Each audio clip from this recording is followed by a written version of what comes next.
ये helping verb ही है जिसके बाद नोट लगाया जाता है। ये हेल्पिंग वर्ब है जिसको सब्जेक्ट से पहले लेकर के सवाल बनाया जाता है। क्योंकि इंग्लिश पहले लगा दो। Why you were, no no no, गलत। Why were you not, why were you not, not नहीं उठा लाना है। वाई सबसे पहले, फिर उसके बाद were, why were you not going to Lajpat Nagar. Hello friends, you are welcomed in another episode of my English language classes, and in today's episode I am going to discuss with you about the usage of helping verb in the construction of a sentence. Yes, helping verb sentence बनाने में किस तरह से मदद करती है। जी हाँ, यही टॉपिक है आज हमारी वीडियो का। सो आज इस हेल्पिंग वर्ब का ऑपरेशन करने वाले हैं। फॉर्मूले में 4 एलिमेंट्स होते हैं, आप लोग जानते हैं अच्छी तरह से। एक सब्जेक्ट होता है, प्लस उसके बाद उसकी हेल्पिंग वर्ब लगती है, प्लस उसकी मैन वर्ब होती है, फिर ऑब्जेक्ट होता है। 4 एलिमेंट्स। यस, जैसे कि आपने पिछली वीडियो में सीखा कि प्रेजेंट कंटिन्यूअस को किस तरह से सेंटेंस में बनाया जाता है। प्रेजेंट कंटिन्यूअस की किसी भी सेंटेंस को किस तरह से बनाया जाता है इंग्लिश में।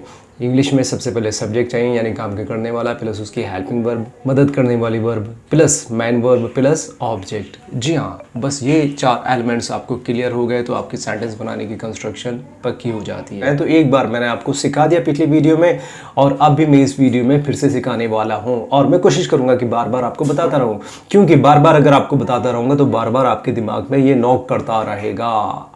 Right? So knocking at the door, knocking at the brain, कि हेल्पिंग वर्ब क्या रोल अदा करता है सेंटेंस में। डेफिनेटली। सो चलिए इस बार एग्जांपल लेते हैं हम पास्ट कंटिन्यूअस का, कि किस तरह से पास्ट कंटिन्यूअस की जो हेल्पिंग वर्ब है वो उसके आगे नोट लगेगा, और कब हेल्पिंग वर्ब सब्जेक्ट से पहले चली जाएगी, और किस किस तरह से मीनिंग देगी।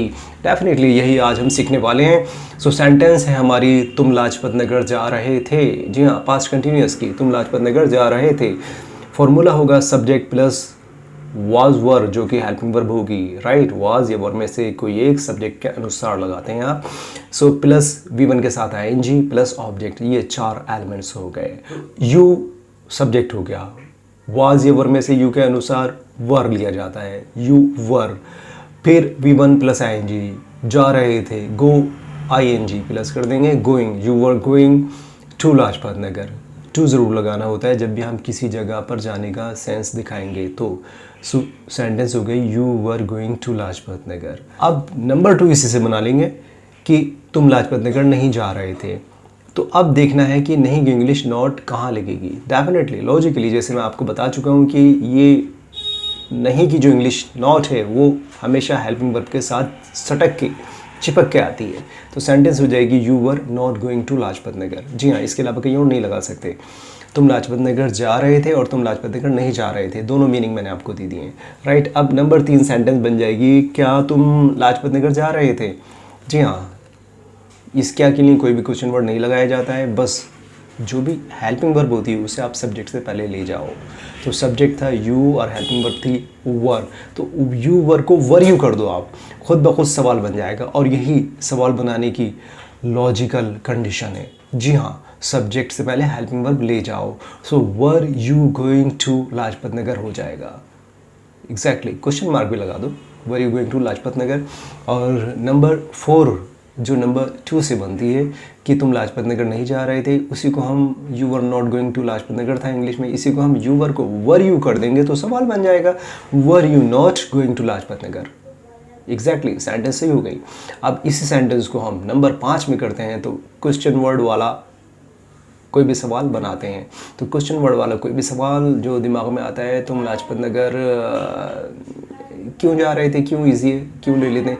अब क्यों की इंग्लिश की वजह से ये सवाल नहीं बनेगा इंग्लिश में। हिंदी से इंग्लिश का कोई लेना देना नहीं है, तो हिंदी में तो क्यों की वजह से ही पता चलेगा, लेकिन इंग्लिश लैंग्वेज में ये वाई की वजह से सवाल नहीं पता चलेगा, ये सिर्फ हेल्पिंग वर्ब की वजह से पता चलेगा। वो भी तब जब हेल्पिंग वर्ब सब्जेक्ट से पहले होगी। तो जैसे कि आपने क्वेश्चन नंबर 3 और 4 बनाते वक्त क्या है, क्या तुम लाजपत नगर जा रहे थे, were you going to Lajpat Nagar. क्या तुम लाजपत नगर नहीं जा रहे थे, were you not going to Lajpat Nagar. अब इसी तरह से तुम लाजपत नगर क्यों जा रहे थे, तो वाई तो सबसे पहले आएगा ही आएगा, लेकिन जो शर्त है कि हेल्पिंग वर्ब सब्जेक्ट से पहले होना चाहिए वो अपनी जगह रहेगा। So why were you going to Lajpat Nagar हो जाएगा।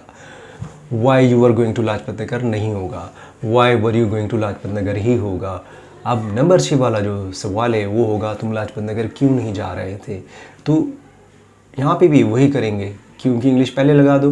Why you were, no no no गलत, why were you not, why were you not, why सबसे पहले, फिर उसके बाद were, why were you not going to Lajpat Nagar. So guys सारी सेंटेंसेस बना डाली इस हेल्पिंग वर्ब की वजह से। एक बार फिर से देखते हैं। तुम लाजपत नगर जा रहे थे, you were going to Lajpat Nagar. तुम लाजपत नगर नहीं जा रहे थे, you were not going to Lajpat Nagar. क्या तुम लाजपत नगर जा रहे थे, were you going to Lajpat Nagar. क्या तुम लाजपत नगर नहीं जा रहे थे, were you not going to Lajpat Nagar. तुम लाजपत नगर क्यों जा रहे थे, why were you going to Lajpat Nagar. तो सवाल यहाँ से बना were you going to Lajpat Nagar, why और लगाया बस शुरू में आपने, why were you going to Lajpat Nagar. Right, number 5 हो गया। तुम लाजपत नगर क्यों नहीं जा रहे थे, so why were you not going to Lajpat Nagar. तो सवाल इसी वजह से बनाया, वर यू जो किया है आपने। वाई के अंदर इतनी ताकत नहीं है इंग्लिश लैंग्वेज में कि वो सवाल बना दे। ताकत जो है सारी पावर जो है वो हेल्पिंग वर्ब के अंदर ही है। So why were you not going to Lajpat Nagar. So guys आज आप सीख चुके हैं कि सबसे ज़्यादा पावरफुल एलिमेंट जो है चारों में वो हेल्पिंग वर्ब है। ये हेल्पिंग वर्ब ही है जिसके बाद नोट लगाया जाता है। ये हेल्पिंग वर्ब है जिसको सब्जेक्ट से पहले लेकर के सवाल बनाया जाता है। बस इस हेल्पिंग वर्ब से पहले कोई भी क्वेश्चन वर्ड लगा दो। सो गाइज इसके 1 या 2 एग्जांपल लेकर के समझ लेते हैं। सेंटेंस, तुम कल कितने बजे लाजपत नगर जा रहे थे। कितने बजे यानी कितने बजने पर। हिंदी में तो हम पर वर्ड नहीं लगाते ना, बस कितने बजे लगाते हैं, लेकिन इसकी इंग्लिश लगाना पड़ेगी। 3 शब्द हो जाएंगे इंग्लिश में और तीनों ही क्वेश्चन वर्ड कहलाएंगे। एट व्हाट टाइम, अब यहाँ से हेल्पिंग वर्ब शुरू होती है। At what time were you going to Lajpat Nagar. So यानी सवाल की जो मेन कंडीशन है वो यहाँ से शुरू हुई, सब्जेक्ट से पहले से। Were you going to Lajpat Nagar. Right, at what time were you going to Lajpat Nagar, ये सेंटेंस कंप्लीट हो जाती है। सो दूसरा एग्जांपल ले लेते हैं। तुम कल कौन सा फ़ोन ख़रीद रहे थे। कौन सा फ़ोन, ये 2 शब्द हैं हिंदी में। जिस तरह से कौन सा फ़ोन हिंदी में एक साथ आया है उसी तरह से इसकी इंग्लिश भी एक साथ ही बननी चाहिए। राइट, और कौन सा फ़ोन दोनों मिलकर क्वेश्चन वर्ड बनाए। तो कौन सा की इंग्लिश विच और फ़ोन। राइट, इनको ऐसा नहीं कि अलग अलग लगा दो, विच यहाँ पे लगा दो और फ़ोन कहीं और जाके लगाओ सेंटेंस में, ऐसा नहीं होना चाहिए। सो विच फ़ोन दोनों क्वेश्चन वर्ड हो गया। फिर यहाँ से शुरू होती है आपकी helping verb. Were you purchasing yesterday. Sentence हुई which phone were you purchasing yesterday, which phone you were purchasing yesterday. Right, ऐसा नहीं बोलना है। So guys which phone were you purchasing yesterday. और उम्मीद है कि आज जिस चीज़ पे हम फोकस करना चाह रहे थे, हेल्पिंग वर्ब का रोल सेंटेंस बनाने में, वो आपको समझ में आ गया होगा। सो गाइज जो लोग भी मेरी वीडियो पर पहली बार आए हों और उन्हें मेरी वीडियो पसंद आती है तो उनसे गुजारिश है कि वीडियो को लाइक ज़रूर करें और सब्सक्राइब करने के लिए मैं नहीं कहूँगा। राइट, सो हम अपनी वीडियोस के ज़रिए पूरा कोर्स आपको देने वाले हैं और हर चीज़ की डीपली जानकारी देंगे, जैसे कि आज हेल्पिंग वर्ब की जानकारी दी है। उम्मीद है कि ये चीज़ आप बिल्कुल अच्छी तरह से सीख गए होंगे। So guys see you in the next video. Till then, bye bye.